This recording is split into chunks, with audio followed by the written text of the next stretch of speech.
जय श्री ओम नमः सिद्धेभ्य। नमो अर्हन्ताणं नमो सिद्धाणं नमो आयरीयाणं नमो वज्रायाणं नमो लोये सवसाहूणम्। मंगलमय मंगलकरण बीतराग विज्ञान नमो ताहि जाते भये अरहंतादि महान।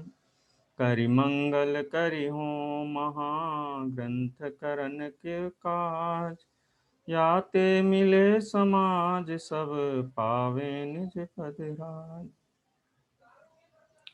शिव उपाय करते प्रथम कारण मंगल रूप विघ्न विनाशक सुख करन नमो शुद्ध शिव भूप।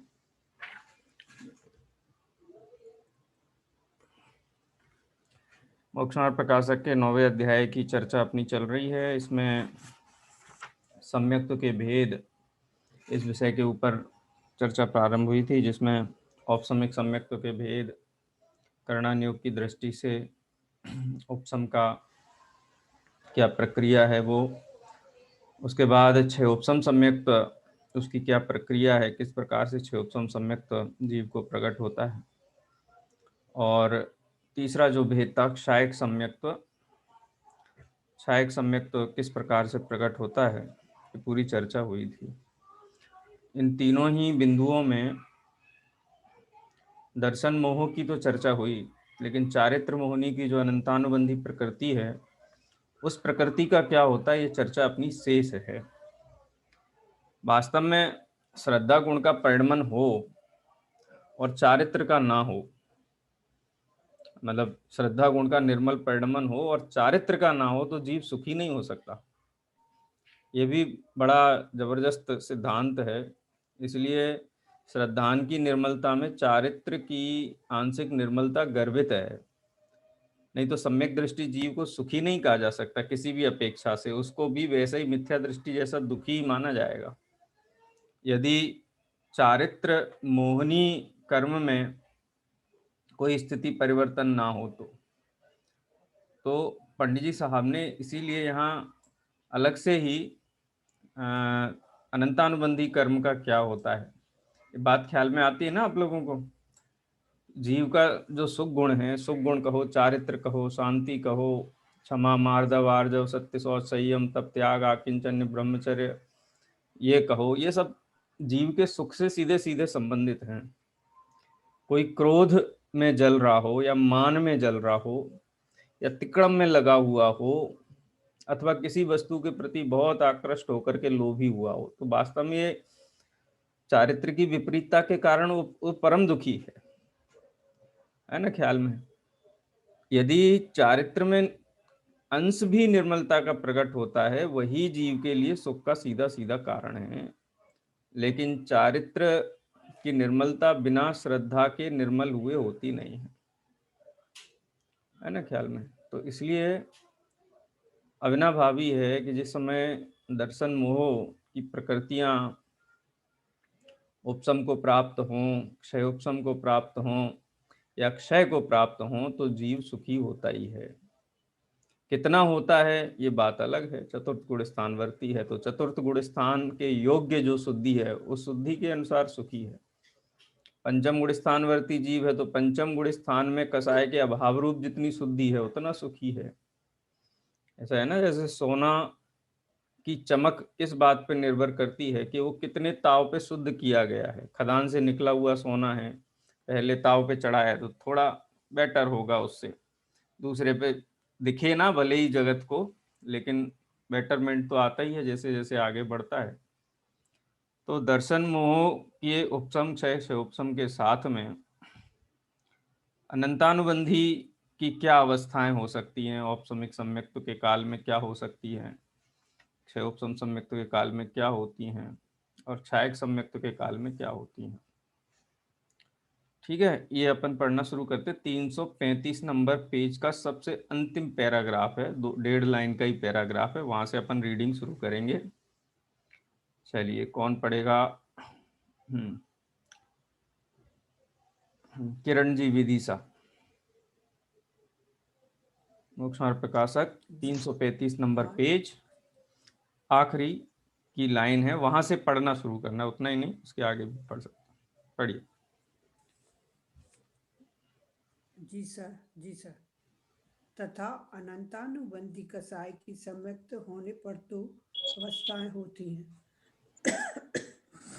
या तो अप्रशस्त उपसम होता है या विसंयोजन होता है।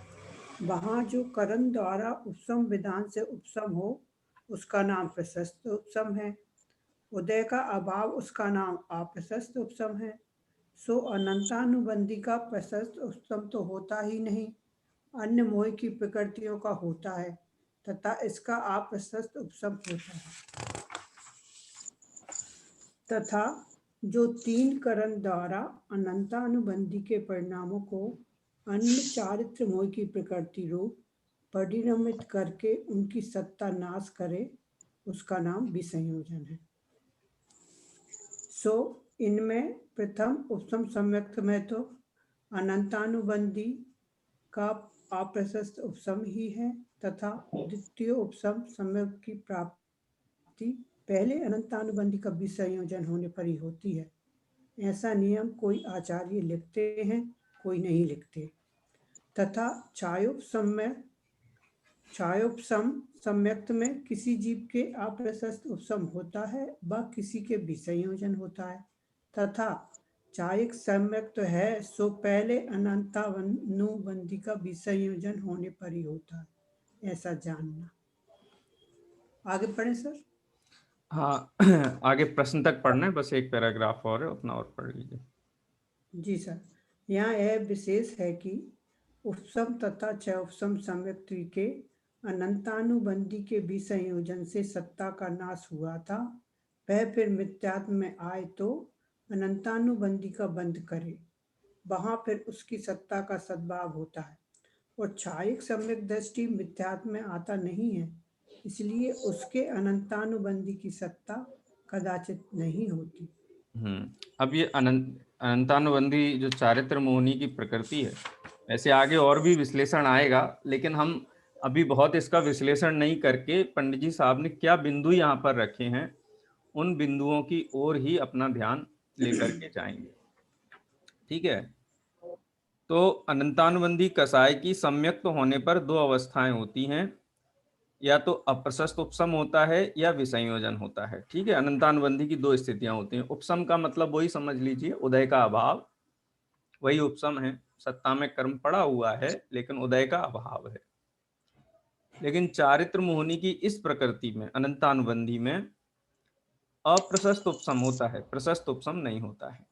क्योंकि दर्शन मोहनी का तो प्रशस्त उपसम होता है, त्रिकरण परिणाम का निमित्त पाकर के अंतरकरण करते हुए होता है। लेकिन इसमें तो सत्ता में पड़ा हुआ कर्म के उदय का अभाव है। ठीक है। तो इसलिए उपसम सम्यक्ति जीव को सत्ता में अनंतानुबंधी होते हुए भी उसका उदय नहीं है, इसलिए उसको अप्रशस्त उपसम यहाँ पर कहा है। और क्षयोपसम सम्यक्त में क्या स्थिति होती है कि क्षयोपसमिक सम्यक्त में भी यही है, अप्रशस्त उपसम ही कहने में आता है।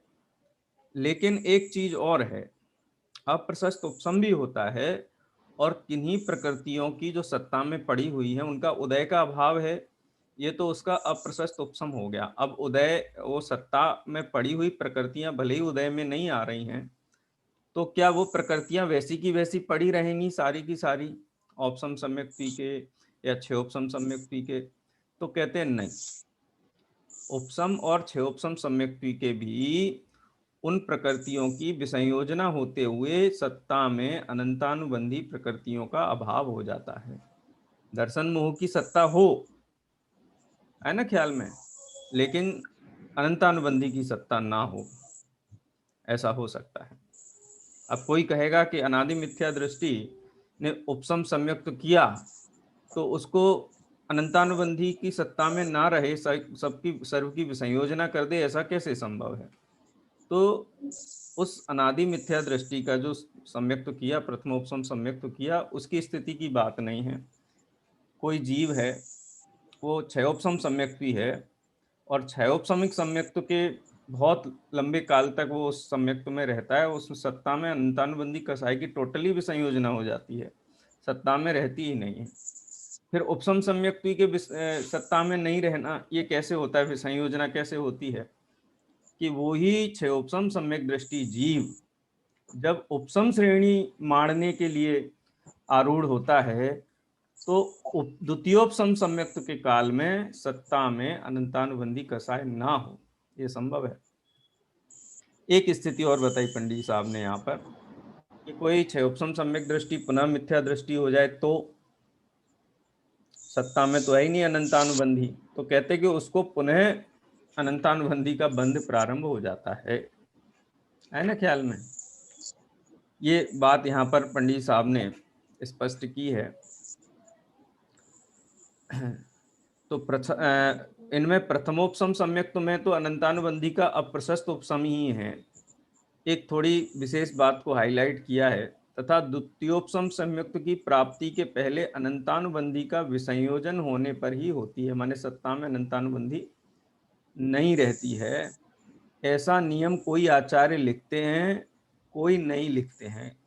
तो इसका मतलब कोई ऐसा भी कह सकता है कि अनंतानुबंधी का अप्रशस्त उपशम भी द्वितीयोपशम सम्यक्त्व के साथ हो सकता है, और विसंयोजना भी हो सकती है। दोनों ही बातें हो सकती हैं, अथवा कोई एक हो सकती है, लेकिन अब श्रुत परंपरा। मतलब हाँ, कुछ पूछ रहे हैं आप? विसंयोजना मतलब सर? विसंयोजना का मतलब होता है अनंतानुबंधी की प्रकृतियां जो सत्ता में पड़ी हुई हैं, तो सम्यक दृष्टि जीव को अनंतानुबंधी का उदय नहीं होता है, तो सत्ता में पड़े रहना, उदय में नहीं आना, इसको तो अप्रशस्त उपशम कहते हैं अनंतानुबंधी प्रकृतियों का। और उन पड़ी हुई प्रकृतियों का अप्रत्याख्यानावरण रूप हो जाना, या प्रत्याख्यानावरण रूप हो जाना, या संजुलन रूप हो जाना, ये उनकी विसंयोजना कहलाती है।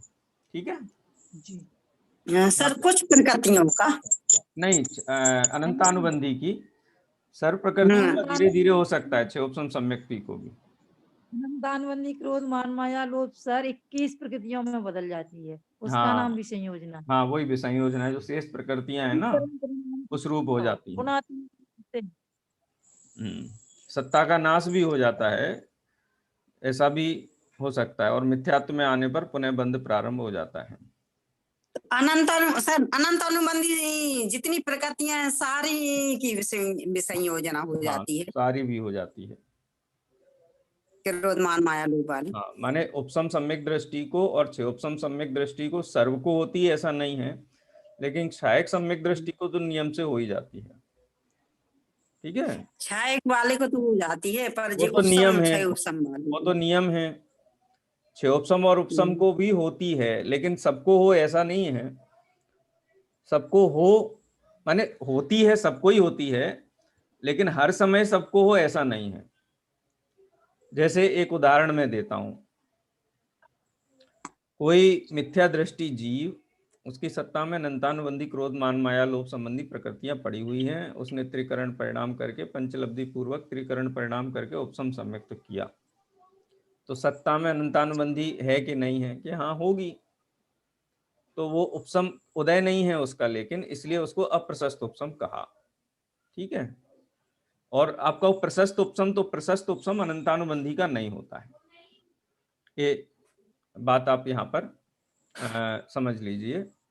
अनंतानुबंधी का प्रशस्त उपशम प्रशस्त उपशम अनंत अनुबंधी मतलब जीव को नहीं होता है। अनंतानुबंधी थोड़ा इसका अनंतानुबंधी कर्म का प्रशस्त उपशम नहीं होता है, सत्ता में पड़ी हुई प्रकृतियों का उदय नहीं आता है, इसका नाम है यहाँ पर अप्रशस्त उपशम। ठीक है, और अनंतानुबंधी में ये जो स्थिति होती है त्रिकरण परिणामों के निमित्त से नहीं होती है, इसलिए उसको अप्रशस्त उपशम कहा हुआ है। दर्शन मोह ना का उदय ना रहने से निष्प्रभावी हो जाती है अनंतानुबंधी कसाय, और उदय में आती नहीं है, सत्ता में पड़ी रहती है। तो सत्ता में पड़े रहना है अप्रशस्त उपशम, और अब वो पड़ी ऐसी की ऐसी नहीं पड़ी रहेगी, है ना ख्याल में? क्या होगा उसका? वो धीरे धीरे धीरे जो प्रकृतियां हैं उन शेष प्रकृतियों रूप हाँ हाँ संयोजना होती जाएगी, जिनका अभाव आगे जाकर के होता है 9वें और 10वें गुण स्थान में जाकर 21 प्रकृति रूप परिणमित हो जाती है। अब प्रत्याख्यानावरण, प्रत्याख्यानावरण, संजुलन और जो नौकसा है उन रूप हो जाता है। ये स्टैटिस्टिक्स हैं, इसलिए आप उसी दृष्टि से समझ लीजिए इसको। जी। यहाँ यह विशेष है कि उपसम और क्षयोपसम सम्यक्ति के अनंतानुबंधी के विसंयोजन से सत्ता का नाश हुआ था, वह फिर मिथ्यात्व में आए तो अनंतानुबंधी का बंध करे, वहां फिर उसकी सत्ता का सद्भाव होता है। और क्षयक सम्यक दृष्टि मिथ्यात्व में आता नहीं है, इसलिए उसके अनंतानुबंधी की सत्ता कदाचित नहीं होती, माने कभी भी नहीं होती है। ठीक है, ये कुछ पॉइंट्स हैं जो यहाँ पर हमको ख्याल में लेना चाहिए। चलिए ठीक है, अब इसमें किसी को कुछ प्रश्न हो, कुछ चर्चा करना चाहें किसी पंक्ति या शब्द पर, कोई फ्रेज समझ में नहीं आया हो तो आप पूछ सकते हैं, नहीं तो फिर अपन अगले प्रश्न पर चलते हैं। हाँ चलिए, कौन पढ़ेगा? आराधना दीदी पढ़िए अगला प्रश्न। जी सर। यहाँ प्रश्न है कि अनंतानुबंधी तो चारित्र मोह की प्रकृति है, सो चारित्र का घात करे, सम्यक का घात किस प्रकार संभव है?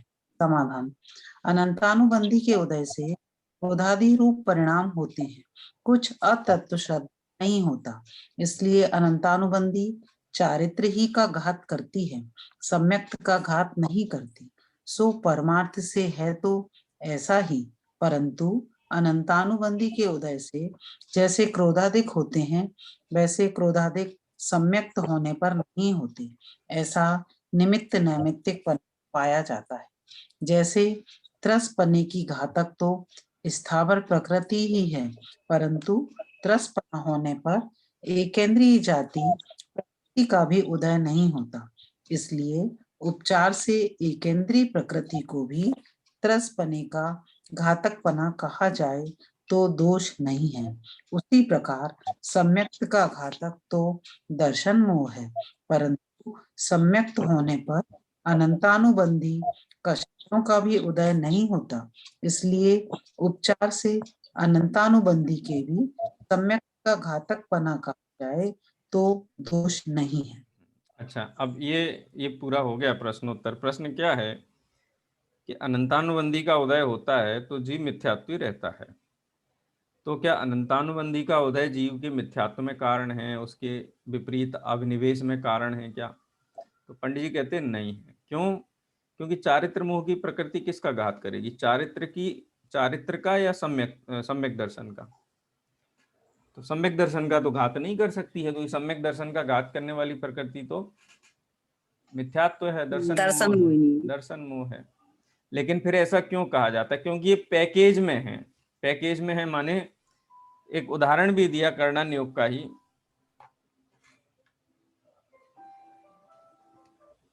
हितेश, मैं कॉल बैक करता हूं, मैं एक्चुअली ऑनलाइन क्लास में हूं, अभी ले रहा हूं, एक क्लास चल रही मेरी। ठीक है, तो पैकेज में है माने कि जिस समय मिथ्यात्व है उस समय उसको अनंतानुबंधी का उदय है, और जिस समय सम्यक्त्व है उस समय अनंतानुबंधी का उदय नहीं है। वास्तव में अनंतानुबंधी का उसके मिथ्यात्व में कोई भी योगदान नहीं। आपने सर अभी आपकी आवाज नहीं आई कि आपने क्या बोला? बीच में थोड़ा वो रिंग बज रही थी ना, तो वहाँ बोला मैं कुछ नहीं, मैं किसी और उस समय आपकी आवाज नहीं आई। हाँ, मैंने कुछ बोला नहीं उस समय, फोन की रिंग बज रही थी, इसलिए वो बीच में डिस्टरबेंस जैसा लगा होगा आपको। अभी जो मैं कह रहा हूँ इस पैराग्राफ के संबंध में, वो बात ये है कि अनंतानुबंधी सम्यक दर्शन की घातक नहीं है, बस इतना आप समझ लीजिए। और उसको कहा क्यों जाता है? तो कहा जाता है जैसे कि कोई दुर्जन है, और दुर्जन व्यक्ति के साथ जो भी है, जो भी उठता बैठता है, उसके साथ व्यवहार करता है, उसको क्या कहते हैं अपन? उसको भी दुर्जन ही कहते हैं, है ना ख्याल में? ऐसा ही है कि ये अनंतानुबंधी कसाय मिथ्यात्व के साथ उठती बैठती है, इसलिए इसको कहते हैं ये जीव के सम्यक दर्शन की घातक है, वास्तव में घातक नहीं है। उदाहरण भी दिया यहाँ पे कि एक इंद्रिय जो स्थावर प्रकृति है और त्रस्त प्रकृति है, नाम कर्म में अगर अपन देखें तो स्थावर प्रकृति त्रस्त पने की घातक है। कोई जीव त्रस्त नहीं हो सकता, क्यों? क्योंकि उसको स्थावर प्रकृति का उदय है। ठीक है, लेकिन त्रस्तपना होने पर अगर कोई जीव त्रस्त है तो उसको एकेंद्रीय जाति, जैसे एक इंद्रिय जाति, दो इंद्रिय जाति, तीन इंद्रिय जाति, ये जो नाम कर्म के भेद हैं, तो उसको एकेंद्रीय जाति का भी उदय नहीं होता। अब कोई कहे कि ये जीव त्रस्त क्यों नहीं है, तो कहेंगे कि इसको स्थावर प्रकृति का उदय, इसलिए त्रस्त नहीं है। अगर कोई जीव त्रस्त है तो उसको स्थावर प्रकृति का भी उदय नहीं है, एकेंद्रीय जाति प्रकृति का भी उदय नहीं है। तो एकेंद्रीय जाति प्रकृति को भी त्रस्तपने का घातक कहा जाता है ना ख्याल में। ऐसे ही जीव सम्यक दृष्टि है तो उसको दर्शन मोह का उदय नहीं है, और मिथ्या दृष्टि है तो दर्शन मोह का उदय है और अनंतानुबंधी का भी उदय है। तो द्विघाती नहीं है, मतलब कहा जाता है इसको द्विघाती भी कहा जाता है वैसे, लेकिन उपचार है वो। मूल में तो सब प्रकृतियों का अपना अपना डिपार्टमेंट है और जीव के अपने अपने विकार के साथ उनका लेना देना है, विकार या निर्विकार का। ये पंडित जी साहब ने बात स्पष्ट की है यहाँ पे। सहचारी होने से दर्शन मोह के साथ में पैकेज में उदय आने के कारण इसको सम्यक्त्व का घातक कहा जाए तो उसमें कोई दोष नहीं है, ऐसा कथन आगम में मिलता है। फिर भी अनंतानुबंधी जीव के श्रद्धा गुण को प्रभावित नहीं करता है, ये निश्चय कथन है।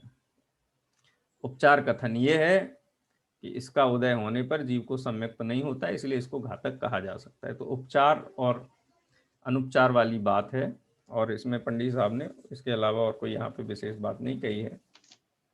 हाँ ठीक है, अब अगला प्रश्न पढ़ते हैं।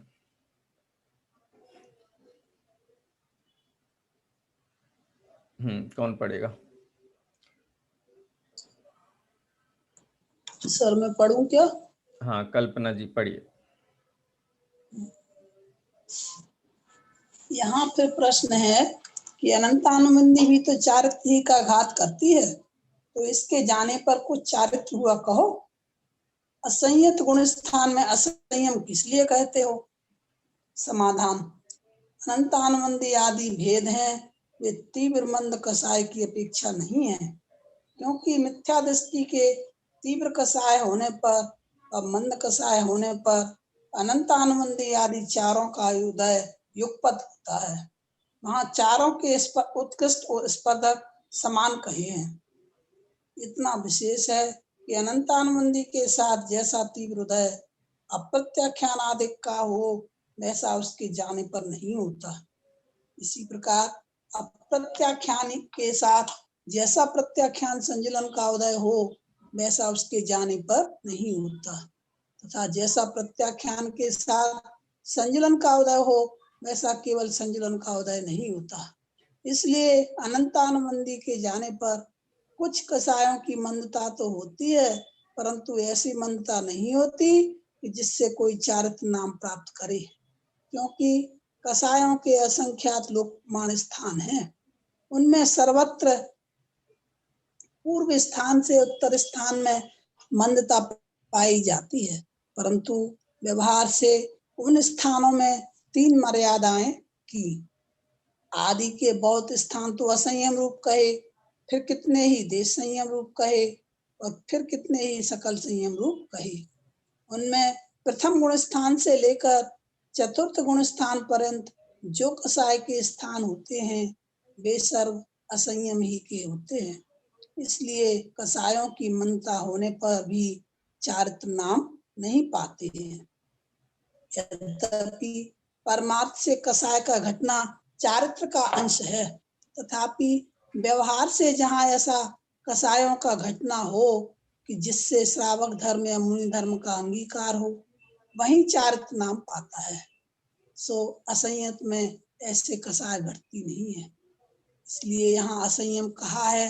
कसायों का अधिक हीनपना होने पर भी जिस प्रकार प्रमत्त आदि गुण स्थानों में सर्वत्र सकल संयम ही नाम पाता है, उसी प्रकार मिथ्यात्वादी असंयत पर्यंत गुण स्थानों में असंयम नाम पाता है। सर्वत्र असंयम की समानता नहीं जानना। अब यहाँ एक जो प्रश्न पहला था कि अनंतानुबंधी दर्शन मोह सम्यक का दर्शन क्या बोलते हैं, सम्यक दर्शन का घातक नहीं है, लेकिन चूंकि दर्शन मोह के साथ में उदय आने पर सम्यक दर्शन नहीं होता है, इसलिए उसको घातक कहा जाता है। दोस्त है एक तरीके से दर्शन मोह का, इस अपेक्षा से कहा जाता है। सीधे सीधे उसका कोई कनेक्शन नहीं है, डायरेक्टली वो कोई उसको कुछ भी प्रभावित नहीं करता है। हाँ, ये बात अलग है उस पिछले पैराग्राफ में कही कि दर्शन मोह के साथ में जैसा कसाय है, मतलब जैसी क्रोधादि कसाय हैं, या जैसी अप्रत्याख्यानावरण कसाय का उदय है, जैसा प्रत्याख्यानावरण कसाय का उदय, जैसा संजलन कसाय का उदय, हास्य रति अरति शोक भय जुगुप्सा का उदय है, वैसा दर्शन मोह के अभाव में नहीं है। देखो, एक तो जीव ये मानता है कि मैं किसी को मार सकता हूँ, बचा सकता हूँ। ये विपरीत मान्यता के साथ में जो क्रोधादि कसाय होते हैं, उनकी तीव्रता बहुत ज्यादा होती है। ये चीज हम सेंस कर सकते हैं। लेकिन जिस जीव को भेद विज्ञान है अंदर में कि नहीं, मैं जगत का कुछ भी करता धरता नहीं हूँ, कोई किसी में कहीं भी रंच मात्र भी नहीं कर सकता हूँ, लेकिन कभी परिस्थिति होने पर कसाय होती है, क्रोधादि कसाय होती है, लेकिन अंदर वेद विज्ञान के बल पर वैसी नहीं होती जैसी मान्यता के साथ में होती है। तो इसलिए फर्क तो पड़ता है। तो अब प्रश्न ये किया पंडित जी साहब को, जो प्रश्नकार हैं, पंडित जी स्वयं ही प्रश्नकार हैं, वो स्वयं ही प्रश्न उपस्थित करते हैं कि यदि अनंतानुबंधी के चारित्र मोह माने चारित्र को ही प्रभावित करती है, दर्शन मोह को प्रभावित नहीं करती है, तो अनंतानुबंधी के जाने पर चारित्र कहना चाहिए फिर, है ना प्रश्न ख्याल में। और एक बहुत चर्चा का विषय चलता है, ये बहुत चर्चा का विषय बनता है। हेमचंद जी, पंडित जी साहब का और बेनाडा जी का काफी इसके ऊपर प्रश्नोत्तरी होती रही। उसका सम्यक तो चर्चा करके उसका संकलन भी प्रकाशित हुआ है। तो उसको फिर चारित्र क्यों नहीं कहते चतुर्थ गुण स्थानवर्ती वाले जीव को? अनंतानुबंधी गया है तो चारित्र का कुछ अंश तो प्रकट हुआ ही है ना। उसका उत्तर यहाँ पर पंडित साहब दे रहे हैं। और पंडित जी साहब को कई लोग ये कहते हैं कि अरे वो आचार्यों के ग्रंथ में अगर बात हो तो हम माने, पंडित की बात हम कैसे माने। हालांकि पंडित साहब ने बहुत स्पष्टपणे ये बात नहीं कही कि नहीं उसको हम चारित्र ही कहते हैं। उन्होंने ये कहा कि अभाव होने पर स्थिति तो बदलती है, वैसा प्रत्याख्यानावरण का। अब उसके लिए उन्होंने कहा कि उदय स्थान होते हैं, माने स्थान माने तीव्र कसाय के स्पर्धक, उससे मंद, उससे मंद, उससे मंद, उससे मंद, माने पहले नंबर का तीव्रतम है तो दूसरे नंबर का जो अनुभाग स्थान है वो उससे मंद है, तीसरा उससे कम है, चौथा उससे कम है, पांचवा उससे कम है। ऐसे असंख्यात लोक प्रमाण स्थान कसाय की तीव्रता और मंदता की अपेक्षा से कहे गए हैं। लोक प्रमाण क्या होता है? लोक प्रमाण का मतलब होता है कि लोकाकाश में जितने प्रदेश हैं, असंख्यात लोक प्रमाण, जितने लोकाकाश के प्रदेश हैं उसका असंख्यात के साथ में गुणा करने पर जितने भेद प्राप्त हों उतने भेद कसायों की तीव्रता और मंदता के हैं। अनंतानुबंधी के साथ में प्रत्याख्यानावरण का भी उदय रहता है, तीव्र कसाय रहती है जीव को, प्रत्याख्यानावरण संबंधी भी रहती है प्रत्याख्यानावरण, संजलन संबंधी, हास्य रति अरति शोक भय जुगुप्सा स्त्रीवेद पुरुषवेद नपुंसक, सब तीव्र उत्कृष्टतम उसको उदय हो सकते हैं। लेकिन जहां अनंतानुबंधी गई उसके बाद प्रत्याख्यानावरण कसाय का उदय उतना तीव्र नहीं हो सकता है जितना अनंतानुबंधी के साथ होता था। प्रत्याख्यानावरण कसाय का भी उतना तीव्र नहीं हो सकता जितना अनंतानुबंधी के साथ होता था। तो यही बात पंडित साहब ने यहाँ कही। मैं उसको एक बार फिर से पढ़ दे रहा हूँ, आप उसको ध्यान से सुनना। इतना विशेष है कि अनंतानुबंधी के साथ जैसा तीव्र उदय अप्रत्याख्यानादि का हो वैसा उसके जाने पर नहीं होता।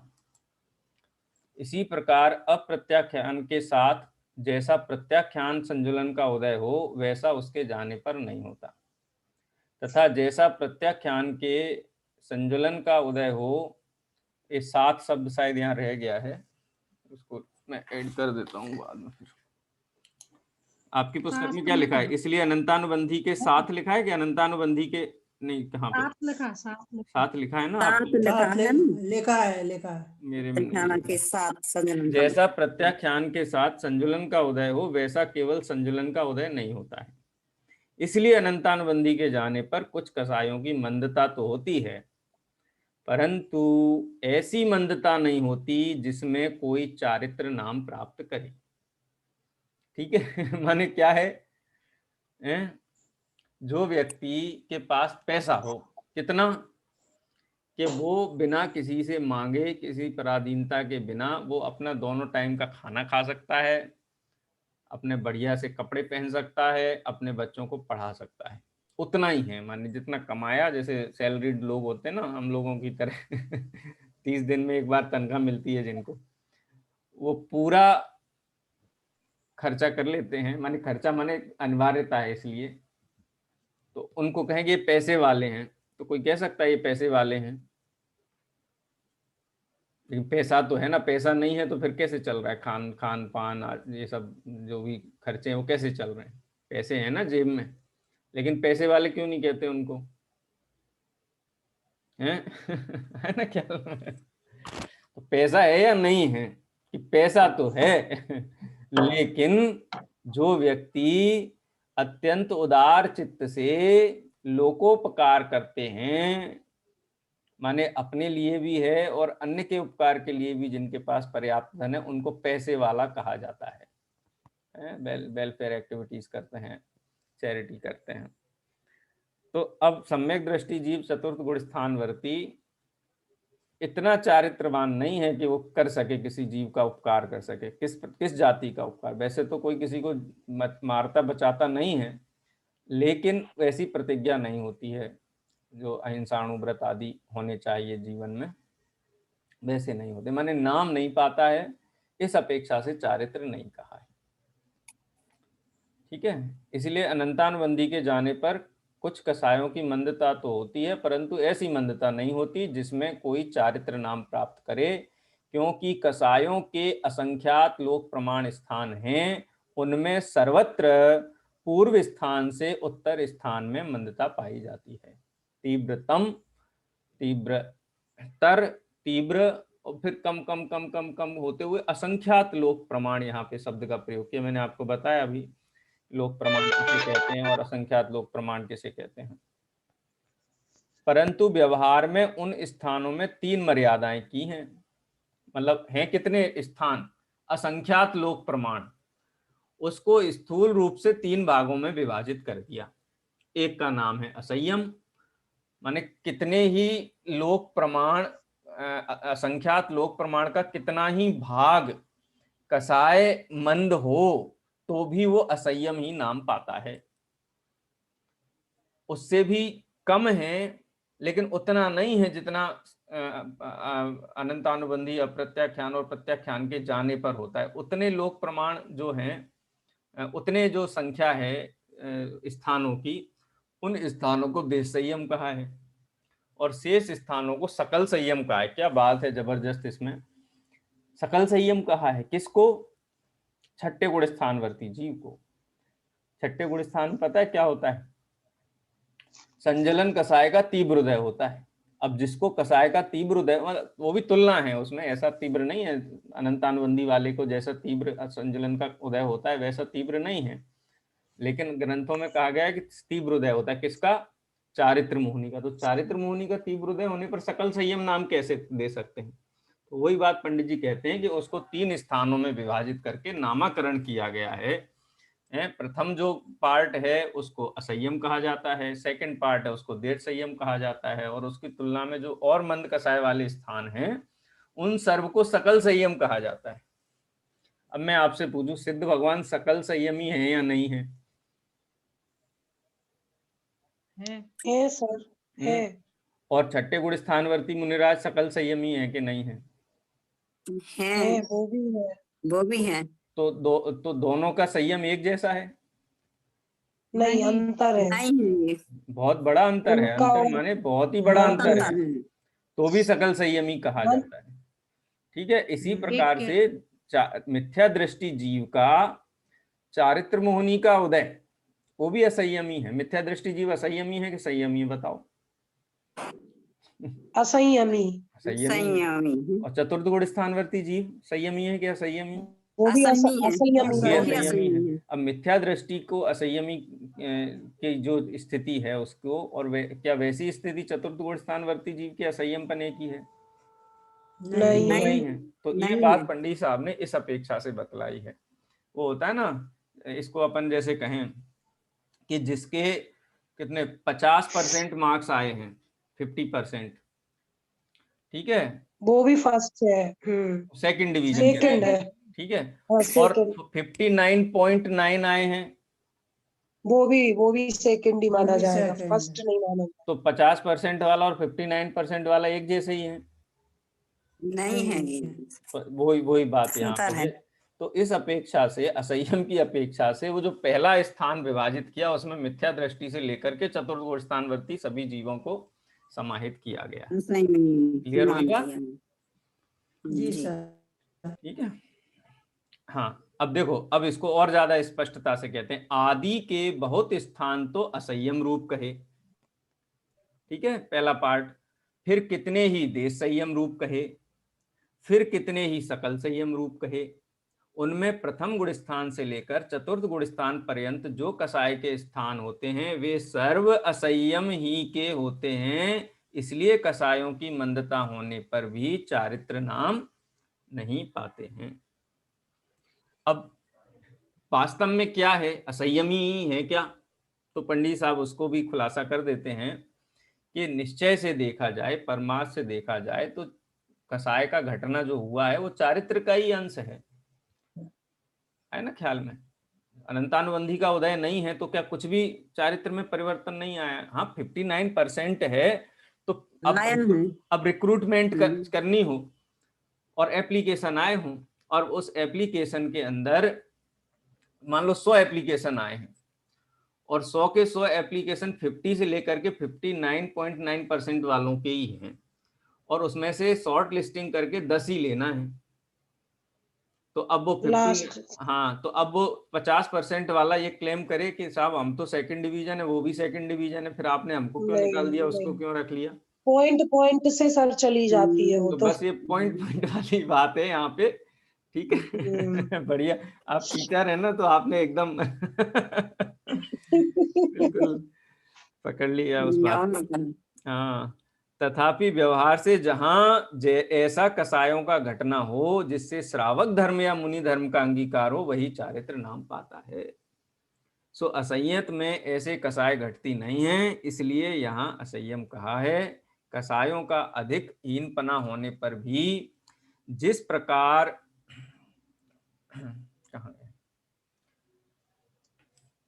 जिस प्रकार प्रमत्तादि गुण स्थानों में सर्वत्र सकल संयम नाम ही पाता है, प्रमत्तादि गुण स्थान और गुण स्थानातीत वो भी ले लेना आप, सर्वत्र संयम सकल संयम ही नाम पाता है, उसी प्रकार मिथ्यात्वादि असंयत पर्यंत गुण स्थानों में असंयम नाम पाता है। सर्वत्र असंयम की समानता नहीं जानना, ये बात यहाँ पर स्पष्ट हो जाती है।